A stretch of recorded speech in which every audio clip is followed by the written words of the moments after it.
Acta wird vom Europäischen Parlament entschieden. Entweder sagt das Parlament Ja oder Nein. Und gerade wir Sozialdemokraten nehmen die Sorgen der Menschen sehr ernst. Wir haben zu Recht die Notwendigkeit, gegen Produktfälscherei vorzugehen, aber wir können vielleicht nicht die gleichen Regeln fürs Internet nehmen. Dort gibt es Bedenken, dass die Freiheit des Netzes eingeschränkt wird, dass Provider zu Hilfs-Sheriff werden, dass die persönliche IP-Nummer nicht mehr gesichert ist. Das müssen wir aufnehmen und sicherstellen, dass das nicht passiert. Deswegen wollen wir mit allen diskutieren. Wir organisieren am 12. April ein großes Forum, um die Sorgen der Menschen in unsere Beratungen einfließen zu lassen. Und dann werden wir beraten. Wir werden auch noch Rechtsauskünfte vom Europäischen Gerichtshof einholen. Aber letztendlich entscheiden wir politisch, damit die Grundrechte der Bürgerinnen und Bürger gewährleistet sind. Und das werden wir entsprechend auch so bewerten und sehr kritisch Acta im Weiteren begleiten.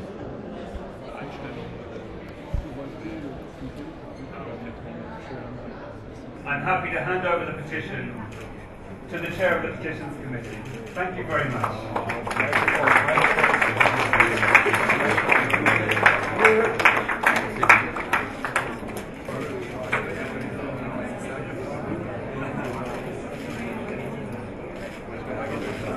For IPRED, which no impact assessment has been made on, will be poured into concrete with Acta.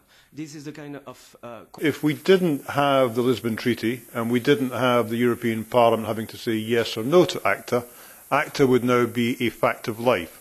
But the fact that 6 member states at least are now waiting for the European Parliament to say yes or no to Acta indicates that the whole democratic process that the Parliament is involved in brings value added to the citizens. Whose application ETS will judge. Firstly, I welcome the European Commission's decision to go to the Court of Justice. It was already my intention to recommend to the committee this week that we, as a Parliament, go to the Court of Justice. I still intend to recommend we do that separately as a distinct institution. If we do it jointly with the Commission, we'd have to agree a joint text, a joint approach. I welcome the Commissioner's decision, but I don't think we need a joint approach. I think it's proper that Parliament should put its own questions and its own concerns directly to the European Court. So my recommendation is that Parliament will make a reference under its own steam to the European Court of Justice.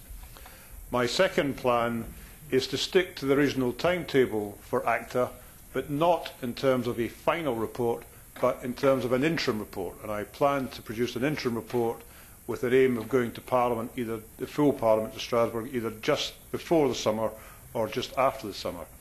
That interim report will not ask the Commission about the details of Acta, because we know that. What that report will ask is that the Commission lays down in advance of the final report of the European Parliament all the implementing measures it intends to take in relation to Acta, so that we can see what instructions they will give to border agencies. We can see what instructions or requests they will make of internet service providers. We will see what demands will be put on member states in terms of criminal sanctions, if any. So all the information in terms of the actual implementation of Acta will be available to the European Parliament before we vote yes or no. And only, I believe, when we have that information can we make an informed decision. And that is my aim through this whole process, is to make an informed and, in the end, a political decision of whether to say yes or no to Acta. That I think that I personally want to introduce any additional